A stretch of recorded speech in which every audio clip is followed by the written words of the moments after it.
Hello everyone, আসসালামু আলাইকুম। Welcome back to my another blog. আমি অনেক দিন পর একটা ব্লগ পোস্ট করতেছি। আজকে ওয়েদারটা এত বেশি ভালো ছিল, কি আর বলবো। ওয়েদারটা অনেক সুন্দর ছিল, সারা দিন বৃষ্টি ছিল। তারপর আমরা বিকালের টাইমে আমি আর আমার রুমমেট একটু বের হয়ে গেলাম, সুপার মার্কেট যাব।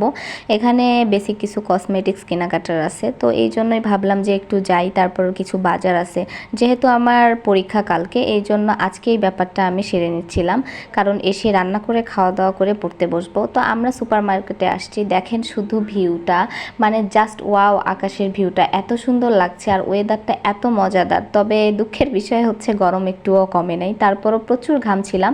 তারপর ঢুকে গেলাম গুডরি মার্কেটে। তো এখান থেকে বের হয়ে আমার এই ব্যাগটা প্রচুর পছন্দ হয়েছিল, বাট আমি কিনতে পারিনি। তারপর এখানে কিছু অর্নামেন্টস দেখছিলাম, আর অর্নামেন্টস দেখার পরে আমার কিছুই ভালো লাগলো না, আর যেটা খুঁজতে এসেছিলাম সেটাও পাইনি। পরে জাস্ট একটা মেহেন্দি নিয়ে সরাসরি চলে আসলাম হাওয়া মিঠা খাইতে। হাওয়া